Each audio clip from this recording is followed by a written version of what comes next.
여러분은 근육량을 가장 빠르게 키우기 위해서 무엇을 해야 한다고 생각하시나요? 근육에 큰 자극을 주기 위한 고강도의 웨이트 트레이닝은 당연히 필요하겠지만 근비대를 일으키기 위한 충분한 영양 섭취도 빼놓을 수 없을 것입니다. 아무리 운동을 열심히 해도 근육이 원활하게 생성될 수 있는 충분한 영양이 공급되지 않는다면 골병만 들 뿐이니까요. 즉, 근육이 빠르게 성장하는 아나볼릭 상태가 되려면 영양분이 넘칠 정도로 충분히 공급되어야 하는데 이때 골치 아픈 문제가 발생합니다. 아나볼릭 상태를 위해 영양을 충분히 섭취하는 과정에서 불필요한 지방도 축적된다는 것입니다. 그래서 전문적인 보디빌더들은 근육량을 늘리는 벌크업 시즌에는 지방 축적을 어느 정도 허용하고 이후 커팅이라는 과정을 통해 지방을 걷어냅니다. 이 과정에서 어느 정도의 근손실이 일어나게 되지만 벌크업 기간에 최대치로 근육량을 늘려놓았을 뿐만 아니라 약물의 도움을 받기 때문에 근손실이 거의 없는 이상적인 다이어트를 실현할 수 있습니다.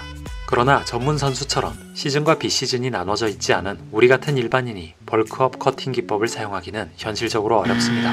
결국 전문 선수가 아닌 일반인에게는 근육량을 높여나가는 동시에 지방은 적절한 수준까지 낮추는 방식이 필요하다는 건데요. 이런 방식을 일컬어 상승 다이어트라고 부릅니다. 말처럼만 된다면 가장 이상적인 방법이긴 하지만 근육량 증가와 체지방 감소라는 상충되는 목표를 동시에 추구하기에 일부 운동 초보자를 제외하고는 실현하기 어렵다고 알려져 있기도 합니다. 물론 상승 다이어트를 실제로 구현하는 것이 쉬운 일은 아닙니다. 그러나 이미 상승 다이어트 기법에 대한 수많은 연구가 이루어졌고 수많은 트레이너들이 일선에서 이 방식으로 회원들을 지도하고 있습니다. 그래서 이번 영상에서는 일반인 헬서들이 체지방 감소와 근육량 증가를 동시에 얻을 수 있는 구체적인 상승 다이어트 테크닉을 소개해드리려고 합니다. 여러분은 이번 영상을 통해 더욱 효과적으로 체지방은 줄이고 근육량은 늘려나갈 수 있을 것입니다. 많은 사람들이 근육량을 늘리기 위해서는 무산소성 운동인 웨이트 트레이닝을 하고 체지방을 줄이기 위해서는 유산소 운동을 통해 지방을 태워야 한다고 알고 있습니다. 하지만 실제로는 꼭 그런 것만은 아닙니다. 냉전 시대에 서독으로 망명한 루마니아의 스포츠 과학자 할라 램비는 흥미로운 연구 결과를 내놓습니다. 이는 혈중 젖산 수치가 높아지면 지방 손실을 가속화시킬 수 있고 더불어 더 많은 젖산은 더 많은 성장 호르몬이 배출되도록 한다는 것이었습니다. 유산소성 운동뿐만 아니라 높은 젖산 수치도 지방 손실을 일으킨다는 것인데 그렇다면 젖산 수치는 어떻게 해야 높일 수 있을까요? 맞습니다. 고강도의 근력 운동을 통해 가능합니다. 유명 근비대 프로그램인 GBT를 개발한 스트렝스 코치 찰스 폴키는 이 연구 결과를 활용하여 GBC라는 훈련 시스템을 만들어냅니다. GBC 시스템은 아래와 같이 구성되어 있습니다. 젖산 수치를 가장 빠르게 올릴 수 있도록 두 그룹의 근육을 하나로 묶고 세트 간 비교적 짧은 휴식 시간을 두어 운동합니다. 자세히 알아보면 6개 정도의 운동 종목을 상체와 하체 또는 가슴과 등과 같이 상반된 2개의 근육을 하나의 그룹으로 묶어 A, B, C 총 3개의 그룹으로 나눕니다. 각 그룹은 운동 시 8에서 15의 반복 횟수로 30에서 60초 정도로 짧게 휴식을 취하고 한 그룹의 운동이 끝이 나면 다음 그룹의 운동을 수행하기 전 2에서 4분 정도 휴식을 취합니다. 이와 같은 루틴을 2개 만들어 개인의 신체 능력과 컨디션에 맞춰 주 3에서 4회 정도 수행합니다. 이러한 GBC 훈련 시스템을 베이스로 하여 많은 지도자들이 개발한 다양한 루틴들이 존재합니다. 지금부터는 여러분이 내일이라도 헬스장에서 즉시 활용할 수 있는 GBC 방식의 운동 루틴을 소개해드리겠습니다. 루틴 A는 루마니안 데드리프트와 덤벨 벤치프레스, 워킹 런지와 풀업, 카프레이즈와 바벨로우로 구성되어 있습니다. 루틴 B는 스쿼트와 시티드 로우, leg 익스텐션과 숄더 프레스, 스텝업과 푸시업으로 구성되어 있습니다. 말씀드렸듯이 상반되는 부위를 빠르게 번갈아 수행하도록 짜여 있어 젖산 수치를 빠르게 높일 수 있는 종목 구성임을 알 수 있으며 우리나라 헬스장 환경에서도 충분히 진행이 가능한 종목들로 구성되어 있으니 꼭 참고해 보시길 바랍니다. 여러분이 이와 같은 GBC 방식의 루틴을 꾸준히 훈련하신다면 체지방을 연소시키는 젖산과 근육량을 증가시키는 성장 호르몬의 분비를 모두 촉진시킬 수 있으므로 훨씬 더 높은 성공률로 상승 다이어트를 실현할 수 있을 것입니다.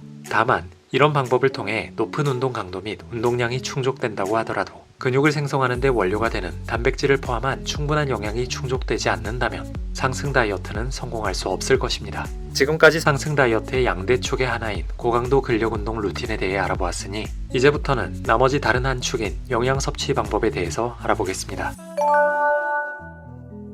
당연한 이야기이겠지만 상승 다이어트를 성공하려면 체지방 감소를 위해 지방 섭취를 줄이고 단백질 섭취량은 증가시켜야 합니다. 얼마만큼의 단백질을 섭취해야 할까요? 에릭 헬임스 연구팀의 2014년도 연구 결과에 따르면 내추럴 보디빌더들이 근육량을 유지하며 다이어트하기 위해서는 체중 1kg당 2.3에서 3.1g의 고단백질 섭취가 권장된다고 하였습니다. 하지만 보디빌더에 비해 운동량과 운동 강도가 낮은 일반적인 헬서들이 kg당 2.3에서 3.1g의 단백질을 섭취하기는 쉽지 않을 것입니다. 그러므로 본인의 운동 경력과 현재 섭취량을 고려하여 하루에 체중 1kg당 1.6에서 2g 정도의 단백질을 우선 섭취해 보실 것을 추천드립니다. 몸무게가 80kg이라고 한다면 128에서 160g을 섭취하게 되는 것이죠.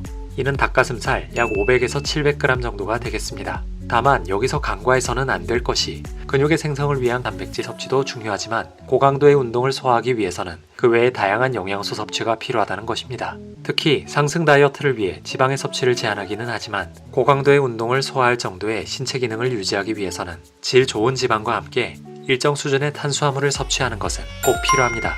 여러분이 보디빌딩 대회 출전을 앞두고 5% 미만의 체지방률을 갖고자 하는 것이 아니라면 과도하게 영양을 제한하는 것은 좋지 않습니다. 상승 다이어트는 굶으면서 힘든 운동을 몰아붙이는 것이 아니라 불필요한 영양 섭취를 줄이고 운동의 강도를 높임으로써 다이어트 효과를 노리는 방법임을 잊지 마시기 바랍니다. 이번 영상을 통해 여러분은 체지방은 감소시키고 근육량은 증가시키는 상승 다이어트를 실현하는 구체적인 방법에 대해 알게 되었습니다. 체지방 감소와 근육량 증가라는 서로 상충되는 목표를 달성한다는 것이 쉬운 일은 아니겠지만 불필요한 잉여 칼로리 섭취를 제한하고 계획적인 운동 루틴으로 운동량과 강도를 꾸준히 높여나간다면 여러분도 충분히 성공적인 상승 다이어트를 해낼 수 있을 것입니다. 앞으로도 전문 선수가 아닌 일상생활을 살아가는 보통 사람들에게 꼭 필요한 운동 정보로 돌아올 테니까요. 구독과 좋아요 눌러주시기를 부탁드리겠습니다. 감사합니다.